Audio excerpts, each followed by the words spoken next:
Selamat berjumpa kembali. Materi kita pada hari ini berjudul Hierarki dalam Gereja Katolik serta kerjasama atau hubungan antara hierarki dan kaum awam sebagai partner kerja. Kata hierarki berasal dari bahasa Yunani hierarchi yang berarti jabatan suci. Dengan demikian, yang termasuk dalam golongan hierarki adalah mereka yang mempunyai jabatan karena mendapat penyucian melalui tabisan. Hierarki dipanggil untuk menghadirkan Kristus yang tidak kelihatan bagi gereja. Singkatnya, otoritas Kristus atas gerejanya ditandai oleh hierarki. Hierarki terbagi atas hierarki tertahbis atau hierarchia ordinis dan hierarki yang berdasar atas tata susunan yurisdiksi atau hierarchia jurisdictionis. Hierarki tertabis adalah pejabat umat beriman Kristiani yang dipanggil untuk menghadirkan Kristus yang tidak kelihatan sebagai tubuhnya, yaitu gereja yang terdiri dari uskup, imam, dan diakon menurut Kitab Hukum Kanonik Kanon 330 sampai 572. Yang kedua, hierarki yurisdiksi adalah tata susunan hierarki berdasarkan yurisdiksi yang terdiri dari paus dan dewan para uskup yang disebut kolegialitas. Kepemimpinan dalam gereja dapat diurutkan secara struktural sebagai berikut: paus, uskup, dan pembantu para uskup yaitu imam dan diakon. Paus adalah gembala gereja semesta, mempunyai kuasa penuh, tertinggi, dan universal terhadap gereja, dan kuasa itu selalu dapat dijalankannya dengan bebas. Selain itu, Paus adalah pengganti Petrus yang merupakan pemimpin para uskup. Paus adalah pemimpin negara Vatikan dan juga uskup Roma sekaligus merupakan pemimpin tertinggi gereja Katolik.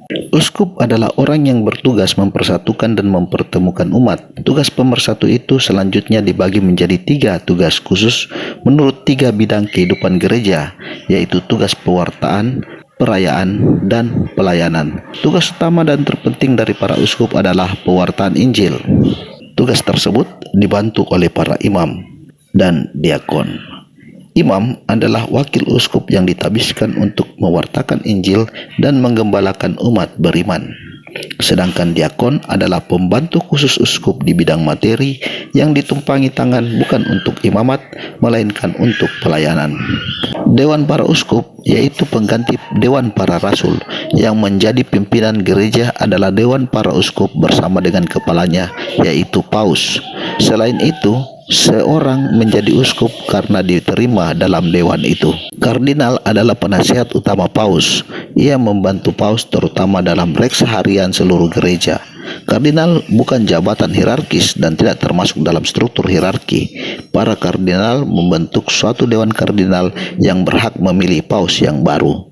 Fungsi khusus hierarki adalah menjalankan tugas gerejani, yakni tugas-tugas yang secara langsung dan eksplisit menyangkut kehidupan beriman gereja, seperti melayani sakramen-sakramen, mengajar agama, dan sebagainya. Tugas yang kedua adalah menjalankan tugas kepemimpinan dalam komunikasi iman. Hierarki mempersatukan umat dalam iman dengan petunjuk, nasihat, dan teladan.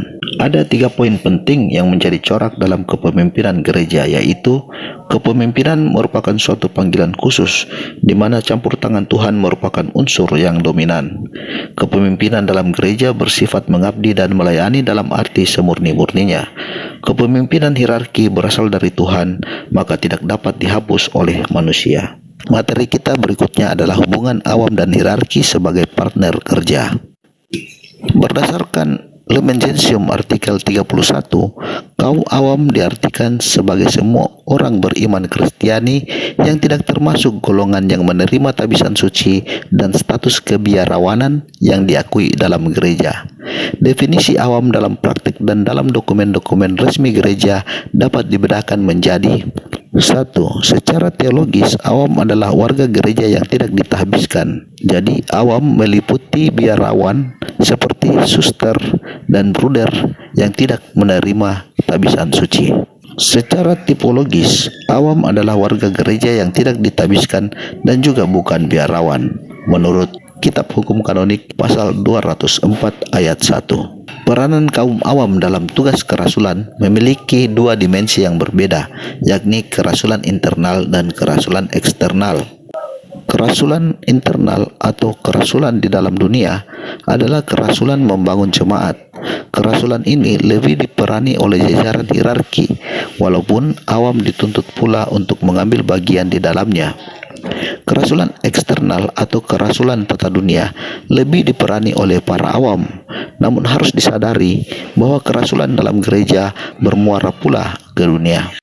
Kerasulan internal kaum awam nampak dalam partisipasi mereka dalam tri tugas gereja, yaitu dalam tugas nabiyah, dalam tugas imamiyah, dan dalam tugas gerejawi.